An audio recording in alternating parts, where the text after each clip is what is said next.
right, let's go ahead and get started. So my name is Rush Lilavivant. I happen to be the tabletop panels director at DragonCon, and I'm a professional game master. With me today is Dallan. This will be a series of videos. So, Dallan, why don't you tell us your story when it comes to games? Hi, my name's Dallan Elk Jr. I was the youngest dungeon master at the Adventures League at DragonCon 2019. I run a large D&D club for my school, and I am here kind of as an apprentice to Rush, learning how to be a better dungeon master. Well, I would say that you know there's layers to that even. So we're gonna ask some questions today, and we're just gonna have a conversation about it. All right. So tell us about your background in D&D. How did you come to play D&D? So I've been playing RPGs since I was 6, like tabletop RPGs. I started with a game called Hero Kids, which my stepdad Chuck ran for me, my mom, my sister, and my grandparents. Up until I was 8, they had always been telling me about Dungeons and Dragons. I'd already read the full player's handbook, and I was like, I really want to play this game. And so for my ninth birthday party, we invited a bunch of my friends over, and we just played a one shot. And I played this half elven wizard named Loshin. And it was just very stereotypical, like first time wizard. I'm trying out all my spells. I'm casting fireball all the time, and it was a lot of fun. And then I never really played again until a couple years later when I got really back into it. When my cousins and we kind of run out of video games. We were like, okay, we've been playing video games constantly for 4 or 5 years now. Like they have Justin specific, one of my cousins specifically has a very particular sense in gaming. And I thought he might really enjoy Dungeons and Dragons. And so I very quickly had to learn, okay, I want to run a game for these guys. I want to show them Dungeons and Dragons. It's this game I played once when I was 9. I know it's super fun. So I went to Jacksonville. I brought all of my D&D stuff, which at the time consisted of my player's handbook, my Dungeon Master's Guide, and my monster manual, and a couple minifigs and a battle mat. I went down there. I looked up online how to, just a module. I pulled it up. I ran it for them. They had a blast. And from then on, I have never stopped playing D&D. And you are part of a club, right? I am. So my teacher approached me beginning of last semester asking me to start a D&D club for my school. And how many people are in that club? This year it was 25. But that was and that was one junior and no, I'm sorry, 2 juniors, and everybody else was a sophomore. We had no seniors, we had no freshmen. Because of COVID, everything was digital and kind of weird. And so next year we're expecting to have upwards of 40 people in the club. Oh my goodness. That's awesome. Which is, I know, it's really cool. But it also means that I have to train new dungeon masters. Right. And we can talk about that a little bit later. Yeah. But right now, you wanted to do this. Why? Why did you want to do this? Why did you want to have like an interview or a discussion on that? What I always so for those of you who don't know, Rush was my first dungeon master who wasn't my mom. He's also my only dungeon master who wasn't my mom. Okay. And when I went to DragonCon my first time, I played a game with Rush. I really enjoyed it. I had a great time playing. And one of the things that I learned from you was how particular your words are. You're very precise in your words. I stumble over my words a lot. I talk very quickly. I want to learn how you plan out your sessions. Feel a lot less improvised and a lot more kind of planned out.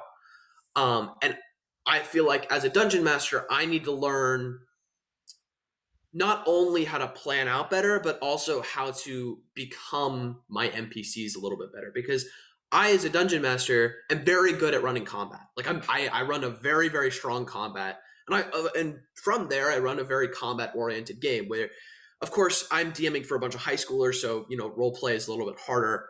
And so I do run a very combat-oriented game. I do, however, want to get better at role play. in general. Um, but anyway, right. And we're going to cover all of those things in a bunch of different interviews, not just one.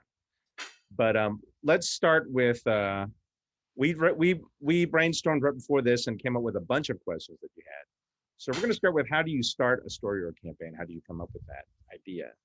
Um, for many people that I run into all around the country and that sort of thing, most people just do it. Um, but we're going to talk about ways that I've done it and I've seen other people do it. But most people just kind of have this cool idea in their head and they just want to tell this story and then they just go. And then the characters are there and you kind of just use your imagination and like, well, there'd be these you're trying to get into this dark castle and there'd be these two guards in front and two guards in the back. What do you guys do? And then they either take on the guards or they're like, okay, we sneak around to the side and climb over the walls. And then the dungeon master uses their imagination and says, well, I guess there'd be patrols in the walls. So you see a patrol coming, and then the players react, and then usually is the dungeon master kind of thinking about what would be in the thing they made up in their head, and then the players responding, and then the dungeon master responding, and back and forth. That's how 99% of people that I've ever seen run a game do it. Okay, and so here's where I want to be very, very careful because in my opinion, there's honestly not a really wrong or right way to start a campaign. It just depends on your style. This is what I believe about teaching as well as being a former educator. When you're in the classroom and you're teaching, you have to be yourself. If you're a really cuddly, warm person, it's not going to work if you're a big, hard disciplinarian. If you're a big, hard disciplinarian, it's not going to work if you try to be warm and cuddly. So you have to play to who you are and what your strengths are. But generally speaking, there are people. It's like a spectrum. There's people over here who want to plan out everything, and everything needs to go pretty much A, B, C, D, E in that order. And there are people on the other extreme who do everything totally spontaneously, and it just springs out of their head, and they just make up the whole thing as they go along. And they may look up stats or may not. It depends.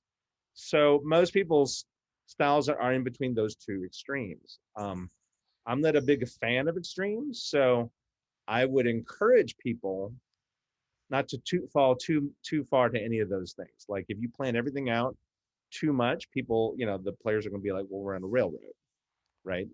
You've planned everything out. We don't really have any other choice but to follow your railroad. And then if you're too spontaneous, in my opinion,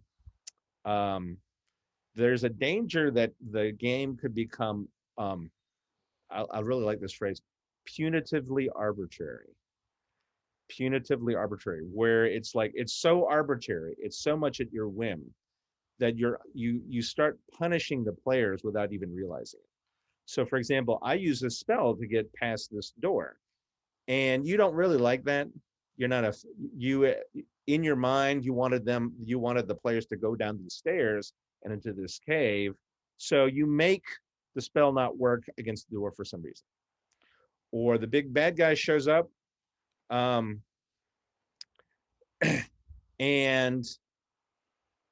you want the big bad guy to give a speech. Somebody fires a spell at the big bad guy in the bed, but like I've seen this happen before. Literally, bats the spell out of the air. No saving throw, no nothing. Just no, it doesn't work because, and that wasn't because of the railroad. The person who was running the game was making this up out of their head, but they had a certain vision that they didn't want to be messed with, and so again, the game became punitively arbitrary. So in my opinion, I think you want to avoid either of those two extremes. Now, that said, most people just start with this cool idea, right? I saw a cool movie, I read a cool comic, I read a great book, and they have this cool idea in their head, and they're just trying to execute that. Now, I can kind of go over what I do and what I've seen other people do to kind of start that, which is fine. My question to you, Dallan, is what do you do? How do you start a campaign? I have a very weird way of starting Hitman, I Okay, think, sure. which is I like to read lore, a lot. I don't usually read a lot of lore, but I read like I read all of Volo's and I read all of Mordenkainen's, like cover to cover, and I will fall in love with one deity or one thing. So last year, my for last semester, my deity was Jubilex, the demon lord of slime, and essentially I say, okay, I have this. I want them to fight this big thing at the end. Now let's get from point A to point B. I really don't care how we get here, right? And then from there, I will take this big boss and I will say, okay, here are, from there, what are the kind of baseline monsters I want? So gelatinous cubes, black pudding. I go, again, I'm a very combat oriented player, so I plan out all my combats.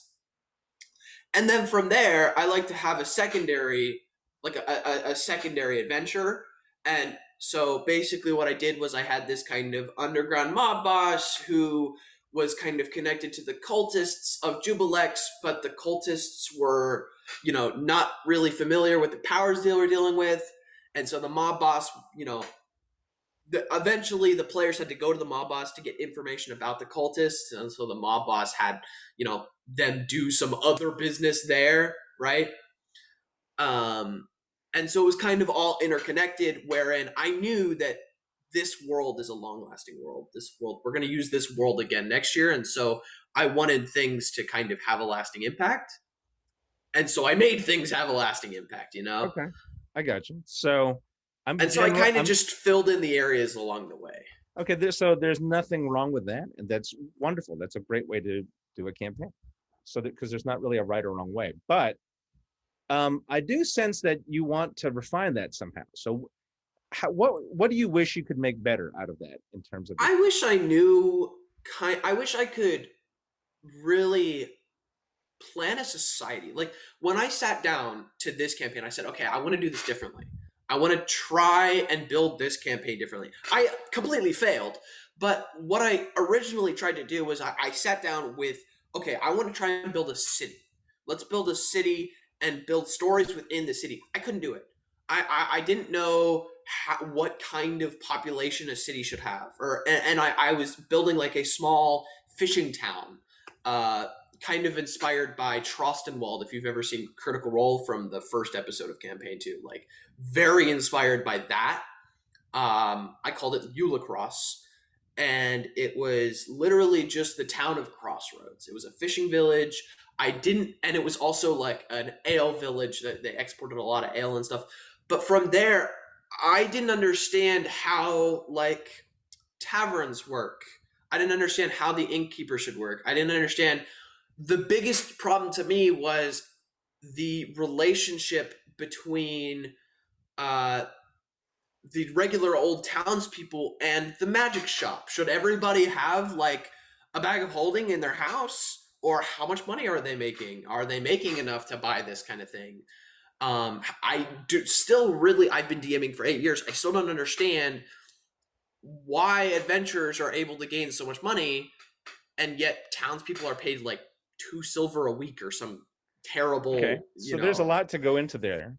But let's first of all answer your question like directly. The best way I have found to like, well, I want to create a town or a kingdom or a city, is you start with the people. Okay, we live in an era where a character is king. Like, people love the Avengers movies because of the characters, right? Um, People love, for example, Star Wars because of the characters. The characters are intrigue them. They root for the characters. So, and now we're coming to a era where people have been playing these characters for decades. So in D&D, you start with the NPCs and you make a list of NPCs and you kind of get inside their head. And the list of NPCs doesn't have to be long. When I was much younger, oh my God, me and a bunch of my friends who all GM'd all the time, we would create like a list of like 100 NPCs, and there's no reason to do that. Now, if you want to do that and it's fun for you and it's fulfilling for you, and that gets your juices going, no problem. But I wish I had known that you really don't have to make that many. Um, But I would say, let's say 10. Let's say 10 NPCs for our campaign. That's a good number. And then you think what they would do. So let's say you want the tavern to be pretty prominent. Well, who is the tavern keeper and what is their history? Maybe they're an old adventurer, or maybe they always wanted to go on an adventure, but they never did. So they ended up having a tavern and just never pursuing something in life, right? Um, who is the ruler of the town? Is it a mayor? Is it a lord? You know, a mayor is elected, a lord is not. And what motivates them? And then you always hear that in acting one-on-one classes is what is the character's motivation? Behind every NPC, just think about what their motivation is, and think about how are they going about trying to fulfill that motivation. Maybe they're not even doing it. Like again, that tavern keeper who really wanted to be an adventurer but never did. Well, he's just he's actually not pursuing his motivation it because of fear and anxiety, which is totally fine. Um, so that's the basic answer to your question. Another thing, something else that would help you fill out some of those things that you just mentioned is studying history. Honestly, studying history, like medieval history. Like there were so many things when I was much younger that I didn't get until I started studying history more. For example, the king and the peasant, they belong to two different social classes and they don't mix at all. So the princess may fall in love with a peasant, but there is no chance that they're going to get married. Now, she might carry on an affair with the peasant or try to find a way to get him in the castle so she can continue this affair. But she should probably be under no illusion that they're ever going to get married. How peasants work, how come they have so much little money and so people have so much money? I'm going to try to answer those quickly so we don't get too far into the weeds into like history. But generally speaking, in a medieval world, yes, people are paid very, very little. And so you have a massive divide between the rich and the poor. Adventurers tend to get a lot of money because they go into these ruins and they get all these treasures. And presumably, because in dungeons we see lots of skeletons and lots of places where people have died and they try to get so we presume that adventurers are somewhat rare because most people who try to go into tombs and get treasure die, right? The PCs, the party, are some of the few people that have gone around and not died. Now they can run into other adventures and that sort of thing, but we presume they're kind of rare. So that's why the adventurers have lots of money, and that's why the peasants probably don't. As far as the magic item shop goes, so there you go. So the only people who can afford magic items are the people who have a decent amount of money, and the peasants don't. And most magic shops that I've ever run, there's like some kind of magical security around the shop, so that you can't just go in and get it. Like, and that's something that you can have fun with as a GM. Like, there's a magic shop and there's a golem inside. You know, the golem is just sitting there looking around, but it's there as a guardian. You walk in and the magic shop owner has like two hellhounds that like are his pets. And so you can go up and pet hellhounds, and that's kind of fun. And so you can actually have a lot of fun with that as a GM, and I do. So you establish there's a lot of security so the peasants can't get there, get the items, and then they're so expensive that the common peasant can't buy them. So does that answer those questions? Yeah, yeah. So would you even put a magic shop in that, Euless Cross town that I was talking about earlier, where people are, for the most part, peasants, with the exception of like the three big beer families? So here's another thing that you can really use as a GM to fill out your world as you're talking about. And that's what I call the think backwards strategy, which you see in a lot of really interesting movies and shows. You say, well, this is here. Now, why is it there? So if there's a magic shop in a little crossroads village, why is it there? There has to be a reason. So, for example, in the Forgotten Realms in Shadowdale, I put a magic shop in there, and I think there's one there officially, but there's a magic shop in there because lots of adventurers come to Shadowdale before they go to Mithranor, which is one of the most famous dungeons in all the realms. So There's a magic shop there. That's why it exists.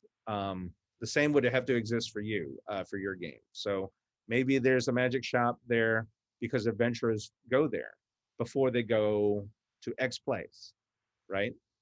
What other reasons could there be? For, maybe that there's a nearby um, mage meeting of mages, like the mage council meets at like this big, huge Stonehenge place every year, and it's like a mile outside of town.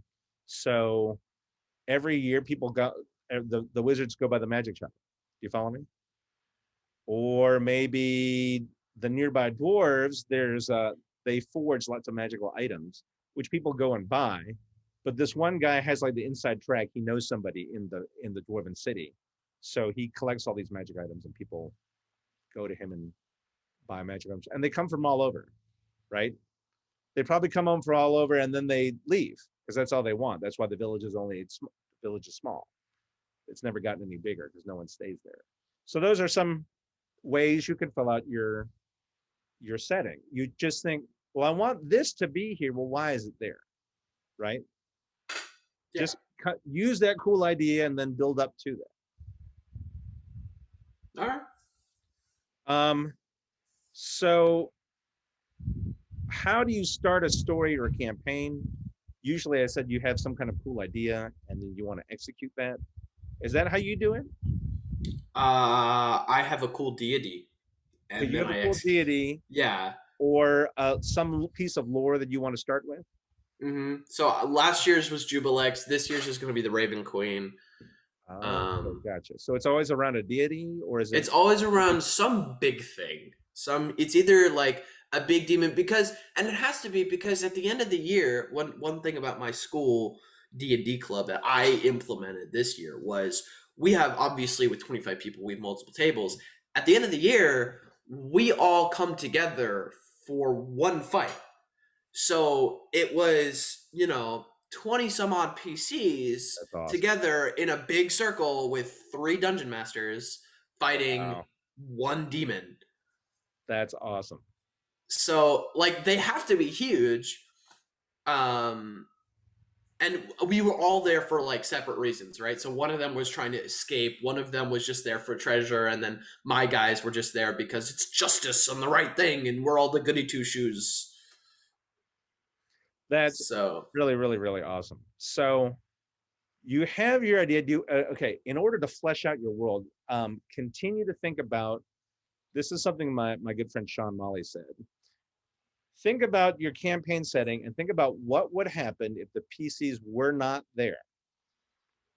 So, for example, I used to when I was younger, I used to always start with the villain because it's always cool to think about Darth Vader or some cool bad guy, Hannibal Lecter, and what they would do, and it's just very cathartic. It's very fun.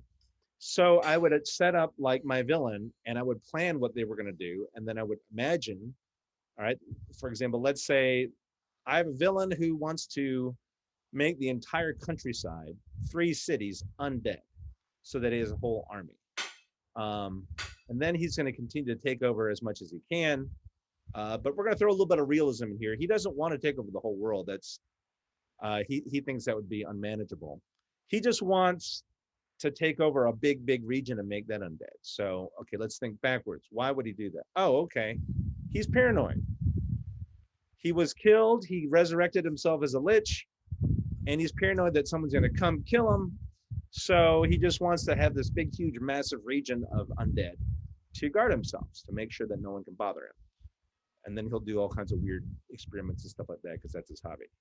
Um, so let's break that down a little bit. I started with cool villain wizard who wants to have a whole undead army. Why does he want to have the undead army? Okay, he's paranoid. Are there any other wrinkles to his motivation? Okay, I don't want him to try to take over the whole world. That's too complicated. How about just a big region? Okay. Now I imagine what would happen in the world if the PCs weren't there. Well, he will start use his art. He will first take over this town, then he'll raise a whole army and then take over the next town. He has to have lieutenants because they can't be just mindless skeletons and zombies running around. So I'll make up these cool new lieutenants who are also NPCs. All right. Um, now I can start filling the world out. Okay, so we know that where does this guy live? This big evil wizard. He obviously doesn't live in town, otherwise he would have already done that already. So he lives somewhere far off. He's not in town. I have these cool undead lieutenants who are probably intelligent. Where did they come from? Why are they intelligent? So and then here's a cool idea. Maybe there's orders of these undead, and they wear this cool red and black symbol, and the symbols mean they're part of this order or part of that order because that's cool. And I start feeling things out like that. And then why hasn't this big evil wizard done this before already? Why just now? And then when the PCs drop into this game, anytime they mess with something, I think about how it affects this order that I've created. So, okay, as an experiment, one of his sub-lieutenants, who's not that good because he's lower. He raises a bunch of the undead from the nearby graveyard to test out his powers. The PCs stop the undead in that graveyard. They defeat the little minor lieutenant or not, doesn't matter. But now, how does the big organization respond, right? Big evil wizard now would probably send some people to investigate what happened. So then the people will come investigate. And what do the PCs do in response, right? And so we keep going in that direction where every time the PCs do something, I think, okay, what would the bad guys do in response to this? Finally, and that means if the PCs just hang out in the tavern all day, something bad eventually is going to happen. Something's going to blow up so that they can't just ignore what's going on, right? If they just hang out in the tavern all day, well, these undead come up from the graveyard and they kill most of the people in town. Oh my gosh, well, that's bad. And that now most of the people in town start rising up as undead. And then the tavern where you're hanging out, they start attacking that. Well, so you can't ignore that. So does that all make sense? Yeah, makes sense to me. Do you have any questions on that? No, I don't think so. Do you plan out? Do you plan the motivation of the individual lieutenants as well? For sure. And I also want to add, you should not have just one big evil bad guy.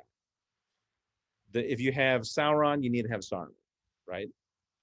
Because if you have just one big evil bad guy behind everything, it in my opinion, in my experience, it gets really boring. Oh, look, it's dark, it's Lord Darkness again. Yeah. Oh, look, it's old Lord Darkness again. So you have some other villain with some other motivation, the PCs have to contend with as well. Maybe they become an ally. Maybe they have to defeat him first before they go on to the big evil bad guy. So I'm so sorry. Go back to what was your original question? It was how would you you were talking about you had the big lich, right? And then you had the lieutenants. Do you plan out how far down that ranking do you actually plan out each individual character, or do you say, okay, at this point obviously you're not going to plan out each individual skeleton, but the big bad lich, you have all of this motivation stuff. So where do you draw the line in terms of? Wonderful question. I definitely like to plan out the motivations of the lieutenants because then they can be perhaps at odds with the big evil bad guy. Now, there's something else I've picked up recently from Monty Cook and a lot of his games, which is leaving blanks in certain places. So there's another way you can do that, which is, okay, I'm going to have these lieutenants, but I'm not going to plan their motivations until I get to know the player characters better. So as I get to know the PCs better, this one PC, their parents died and all their siblings disappeared. This is an actual real campaign that I'm running. Did the siblings all die, or did they? Are they the lieutenants? Oh my! I didn't even think about that one. Yeah, there you go. Maybe some of the siblings are now the lieutenants. There you go. Or maybe they were captured and made slaves. Or so now I can fill in that little blank with something that pertains to the PC. Um, and I try to do that as much as possible now, because then it really feels like it's tailored to your character. Yeah, I tried to do that last year. Given only like 8 sessions or whatever and 7 people, it was difficult. But I definitely tried to have like one session or maybe a couple sessions with, you know, an NPC or two tailored to each person, like a person from their past or a person who knows who they are, or something along those lines. Yeah, I totally agree. Way back in the day, when we had network television and people weren't all cut off from cable, um, a lot of shows would be a show about a group of people, like the A Yeah, Team or Star Trek or whatever. But then you would have a special episode about just one character, mainly about one character and stuff like that. So in Star Trek, for example, there's that episode where Spock goes back to his homeland and he's got a fiance. What? Where did this come from? Or or something along those lines. Uh, I try to do that in my games. I try to, like, this is a campaign. It's all about this group of characters, but there'll be a one-off session that is mainly about this character, or there'll be a one-off session mainly about that character. And I do try to limit it to that so that the whole campaign doesn't become about one person, obviously. So mm. there you go. I try to do it that way. Okay. So that's generally speaking how I prepare, and we've kind of broken that down. So just to review, um, you start with a cool idea.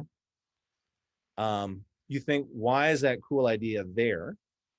Whether it be a big evil bad guy, a deity, etc. What is their motivation in the world? Okay. Let's say you have Jubilex. Let's say Jubilex is trying to spread slimes and things everywhere. Why? And then what are they doing about it? How are they trying to accomplish that motive? Then start filling in the world. Is the nearby town already overrun? Or no, if it's not already overrun, why? And continue to ask yourself, why this, why that, what's happened so far? And then at what point in this timeline do the PCs come, right? Do they come right before the slimes take over the city? Or maybe they come in right after that's happened and everybody's fleeing the city and they have to there's a cool heist where someone's going to break into a lord's tower and it's on the fifth floor. All this treasure's on the fifth floor, so the slimes haven't gotten to it yet, and it's a race. You're trying to get to that tower to get to the fifth floor to get the treasure before somebody else does, and all Mm. these slimes are everywhere. So there's all kinds of possibilities with that. So I think that's it for today. I think Yeah, we will cover your other questions in future interviews. yeah. Okay, well, thank you for coming up with this idea, Dallan. I Oh appreciate yeah, it. of course. Thank you for doing it with me. Absolutely. So this one will be basically how you prepare an adventure or campaign. All right, thanks, man. Thank you. All right.